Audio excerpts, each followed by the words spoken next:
الحمد للہ رب العالمین والصلاة والسلام علی سید الانبیاء والمرسلین اما بعد فاعوذ باللہ السمیع العلیم من الشیطان الرجیم بسم اللہ الرحمن الرحیم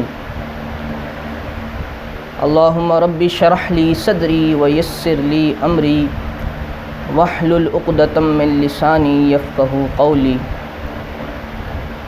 اللہم رب زدنی علما اللہم افتح علینا حکمتک وانشر علینا رحمتک یا ذا الجلال والاکرام۔ اللہ تبارک و تعالیٰ کے خاص فضل اور اس کی رحمت سے الحمدللہ آج ہم ابتدائی عملیات اور روحانیات کورس کی پہلی کلاس شروع کرنے جا رہے ہیں۔ یقیناً یہ رب تعالیٰ کا فضل اور اس کا کرم ہے کہ اس نے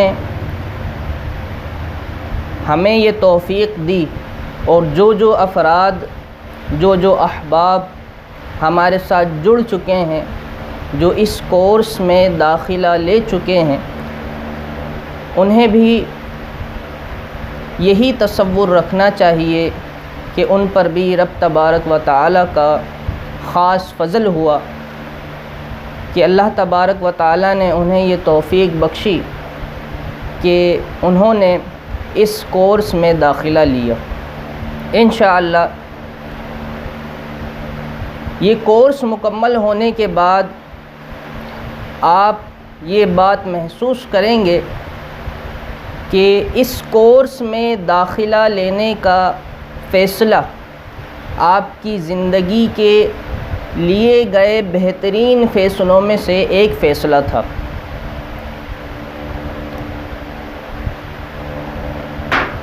کیونکہ یہ سب لوگ جانتے ہیں کہ یہ ابتدائی اور بنیادی عملیات اور روحانیات کی کلاس ہے، اس لیے ہم آج اسی پر کلام کریں گے۔ دیکھیے، جب ہمیں کوئی بلند ترین عمارت بنانی ہوتی ہے اور ہم یہ چاہتے ہیں کہ وہ انتہائی مضبوط ہو، نہ اسے زلزلے نقصان پہنچا سکیں، نہ کوئی قدرتی آفت، نہ آگ، نہ بہت تیز آنے والی کوئی سونامی، سیلاب اس کا کچھ بگاڑ سکے، تو ہم یہ چاہتے ہیں کہ ہماری جو بنیاد ہے وہ انتہائی مضبوط ترین ہو، کیونکہ بنیاد جس قدر مضبوط ہوگی، پھر اس کے اوپر جس قدر بڑی عمارت تعمیر کر دی جائے تو بڑی بڑی آفتیں اور بڑی بڑی قدرتی مصیبتیں اور بلائیں اس کو کچھ نہیں کہتی، اس کا کچھ نہیں بگاڑ پاتی۔ تو دیکھیے، آپ کی روحانیات کی جو یہ عمارت تعمیر کرنے جا رہے ہیں، اس کی جب بنیاد ہم مضبوط کر دیں گے تو انشاءاللہ پھر اس پہ آپ جس قدر اونچی عمارات بناتے جائیں تو انشاءاللہ اللہ تبارک و تعالیٰ کے فضل اور اس کے کرم سے آپ کبھی متزلزل نہیں ہوں گے۔ ہم نے 3 منتھس کا یہ کورس رکھا ہے، اور یہی سوچا ہے کہ 3 مہینوں میں جو ہم نے نصاب مقرر کیا ہے اسے آپ کو پورا کروا دیں۔ لیکن جب نصاب کی طرف توجہ کی جائے تو یوں لگتا ہے کہ کام زیادہ ہے اور وقت کم ہے۔ جب ایسی صورت حال ہو جاتی ہے تو یقیناً تیزی سے محنت کرنی ہوتی ہے اور تیزی سے آگے بڑھنا ہوتا ہے۔ تو ہم انشاءاللہ اپنے طلباء سے، جو لوگ ہمارے ساتھ جڑ گئے ہیں، ان سے یہ توقع کریں گے کہ وہ اچھی کارکردگی دکھائیں اور بہتر سے بہتر کارکردگی دکھا کر آگے سے آگے اس کورس میں بڑھتے چلے جائیں۔ یقیناً اس میں آپ کی کارکردگی دکھانا بہت زیادہ ضروری ہے. اس کے بغیر جو ہے آپ کی محنت کا کوئی فائدہ آپ کو نظر نہیں آئے گا. تو دیکھیے ہم باقاعدہ اس کورس کو شروع کرنے جا رہے ہیں.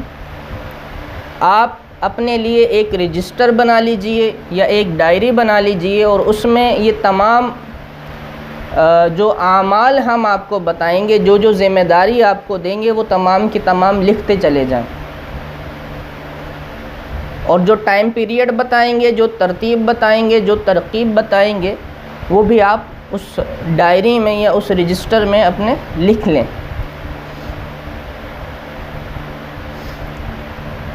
دوسرا یہ کہ بغور سنیں، توجہ سے سنیں. اگر پھر بھی کوئی بات آپ کو سمجھ میں نہیں آتی تو انشاءاللہ جو گروپس کورس کے حوالے سے بنائے گئے ہیں ان میں ایک خاص ٹائم رکھا جائے گا. اس وقت اس ٹائم ڈیوریشن میں آپ اپنے سوالات جو ہے وہ کر سکتے ہیں اور اسی ٹائم ڈیوریشن میں انشاءاللہ آپ کو جوابات دے دیے جائیں گے.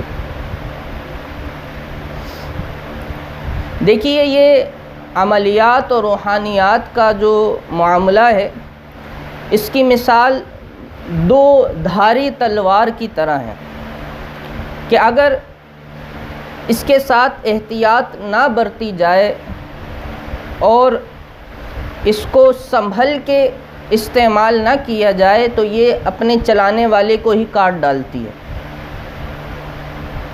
یا اس شمع کی مثال ہے کہ اگر اس کی دیکھ بھال نہ کی جائے، اسے صحیح طریقے سے نہ جلایا جائے تو اپنے روشن کرنے والے کو ہی جلا ڈالتی ہے.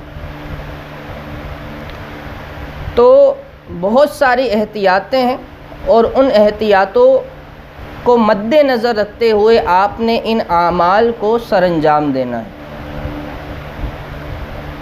سب سے پہلی جو احتیاط ہے وہ ہے طہارت، یعنی آپ کے جسم کا، آپ کے لباس کا اور وہ جگہ جہاں آپ اعمال کریں گے اس جگہ کا پاک اور صاف ہونا. اب طہارت کے جو مسائل ہیں وہ ہر کسی کو نہیں آتے، تو جلد سے جلد سیکھیے. آپ گروپ میں رابطہ کیجئے، طہارت کے مسائل سیکھیے. کم از کم جو ہے آپ کو غسل کا طریقہ اور وضو کا مکمل طریقہ آنا چاہیے.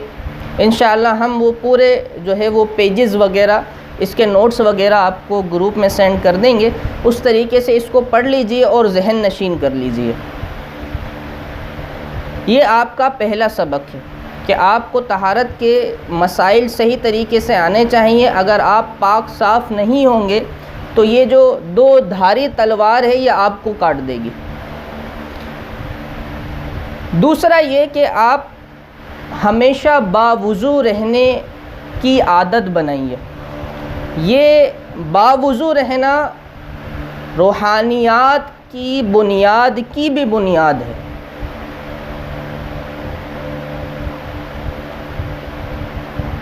حضور نبی کریم صلی اللہ تعالیٰ علیہ وآلہ وسلم کا فرمان عالی شان ہے جس کا مفہوم ہے کہ جو شخص ہمیشہ باوضو رہتا ہے تو فرشتے اس کی صحبت میں آ کر بیٹھتے ہیں. وہ مخلوق جو ہمیشہ رب تبارک و تعالیٰ کی تسبیح و تہلیل میں مصروف رہتی ہے اور رب تبارک و تعالیٰ کا حکم مانتی ہے اور وہ نورانی مخلوق ہے، وہ مخلوق ایسے شخص کے پاس آ کر اس کی صحبت میں وقت گزارتے ہیں جو ہمیشہ باوضو رہتا ہے. دوسرا، سیدی خواجہ خواجگان خواجہ معین الدین چشتی اجمیری رحمۃ اللہ تعالیٰ علیہ ارشاد فرماتے ہیں کہ جو شخص ہمیشہ باوضو رہتا ہے اس کی روح کی رسائی عرش معلی تک ہو جاتی ہے. عرش معلی، جی ہاں، یہ وہی مقام ہے جہاں مخلوق کے تمام امور کے فیصلے سنائے جاتے ہیں. جب آپ کے جو روح ہے اس کی رسائی عرش معلی تک ہو گئی تو بتائیے پھر کون سا ایسا کام ہوگا جو آپ نہیں کر سکیں گے؟ تو اول یہ کہ آپ ہمیشہ باوضو رہنے کی عادت بنائیے. آپ کا وضو ٹوٹے پھر سے وضو کیجئے. کوشش کیجئے کہ جیسے ہی وضو ٹوٹے آپ جلد از جلد جا کے وضو کر لیں. دوسرا، سوتے ہوئے، سونے سے پہلے باوضو سوئیں. تیسرا یہ کہ یہ جو وضو ہے آپ کا ہمیشہ باوضو رہنا ہے، یہ آپ کا بہترین حصار ہے. جب تک آپ باوضو رہیں گے کوئی بھی چیز آپ کو نقصان نہیں پہنچا سکے گی. نہ آپ پہ رجت ہوگی، نہ عمل آپ کو مارے گا، نہ جادو یا جنات کسی پر آپ عمل کرتے ہیں، کسی کو پھونک مارتے ہیں، کسی پہ دم کرتے ہیں، وہ اٹیک کر سکے گا.